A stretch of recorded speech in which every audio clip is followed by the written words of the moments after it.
Baik, Assalamualaikum warahmatullahi wabarakatuh. Kami dari kelompok 2 akan menjelaskan mengenai hukum benda. Saya Zahra Safiza Sinaga sebagai pemateri pertama. Yang pertama adalah pengertian benda dan hukum benda. Apa pengertian benda dan hukum benda?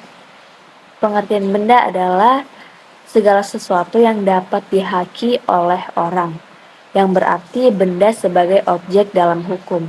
Sedangkan hukum benda adalah hukum yang mengatur atas benda. Nah, ada berapa macam-macam benda?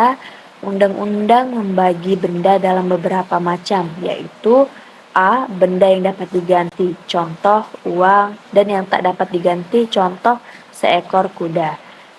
B. Benda yang dapat diperdagangkan, praktis tiap barang dapat diperdagangkan, dan yang tidak dapat diperdagangkan atau di luar perdagangan, contoh jalan-jalan dan lapangan umum.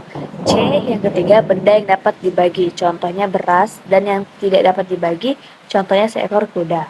Yang keempat, D. Benda yang bergerak, contoh perabot rumah, dan yang tak bergerak, contohnya tanah. Setelah itu, cara memperoleh hak kebendaan. Hak kebendaan bisa diperoleh melalui warisan berdasarkan hukum waris yang berlaku, bisa hukum adat, hukum Islam, ataupun hukum barat. Seseorang menciptakan benda baru baik dari benda yang sudah ada maupun sama sekali baru dapat memperoleh hak milik atas benda ciptaannya itu. Baik, selanjutnya akan dijelaskan oleh teman saya, Wan Kesturi Anissa Muharani. Baiklah, saya Wan Kesturi Anissa Muharani akan melanjutkan materi berikutnya, yaitu cara penyerahan pengalihan hak kebendaan. Yang dalam hukum perdata ada beberapa macam cara memperoleh hak kebendaan, yaitu sebagai berikut. 1. Dengan pengakuan, yakni benda yang tidak ada pemiliknya kemudian didapatkan dan diakui oleh orang yang mendapatkannya itu sebagai miliknya. Orang yang mengaku ini berhak atas benda tersebut. Yang kedua, dengan penemuan. Benda milik orang lain yang lepas dari pengawasannya, misalnya karena jatuh di jalan atau hilang akibat banjir, kemudian ditemukan oleh seseorang, sedangkan orang tersebut tidak mengetahui siapa pemiliknya. Yang ketiga, dengan penyerahan, yaitu hak kebendaan diperoleh dengan cara penyerahan berdasarkan atas hak, misalnya jual beli, sewa menyewa, hibah, dan warisan. Kemudian yaitu yang keempat, dengan cara daluarsa. Hak kebendaan diperoleh dengan cara daluarsa atau lampau waktu. Daluarsa benda bergerak dan tidak bergerak itu berbeda. Benda bergerak diperoleh setelah lampau waktu 3 tahun, sedangkan benda yang tidak bergerak diperoleh dengan waktu 20 tahun atau 30 tahun. Yang kelima, dengan pewarisan. Hak kebendaan diperoleh berdasarkan pewaris menurut hukum waris yang berlaku. Yang keenam, dengan cara penciptaan, yaitu menciptakan barang baru yang tadinya belum ada, misalnya hak cipta atas suatu lukisan, lagu, buku, dan sebagainya. Yang ketujuh, dengan cara ikutan atau turunan. Tumbuh-tumbuhan yang ada di atas tanah dinyatakan sebagai benda ikutan dari tanah itu. Orang yang membeli tanah tersebut maka berhak pula atas tumbuhan-tumbuhan yang hidup di atas tanah tersebut. Kemudian yang berikutnya yaitu piutang-piutang yang diistimewakan atau privilege. Pasal 1134 KUH Perdata merumuskan pengertian privilege sebagai berikut, yaitu hak istimewa adalah suatu hak yang diberikan oleh undang-undang kepada seseorang kreditor yang menyebabkan ia berkedudukan lebih tinggi daripada yang lainnya, semata-mata berdasarkan sifat piutang itu. Menurut pasal 1138 KUH Perdata, ada 2 macam privilege, yaitu privilege khusus dan privilege umum. Menurut pasal 1139 KUH Perdata, privilege khusus ada 9, yaitu biaya perkara, tunggakan uang sewa, tanah atau bangunan, dan biaya untuk memperbaiki yang menurut undang-undang dipikul oleh si penyewa. Yang ketiga, harga pembelian barang bergerak yang belum dibayar. Dan yang keempat, biaya penyelamatan barang. Biaya ini dikeluarkan untuk menjaga jangan sampai barang tersebut rusak atau musnah. Yang kelima, upah tukang yang memperkerjakan suatu barang, seperti seorang penjahit. Kemudian yang keenam yaitu piutang seseorang pengusaha rumah penginapan. Yang ketujuh upah angkutan, dan yang ke-8 biaya atau upah seseorang tukang batu, tukang kayu, dan tukang-tukang lainnya.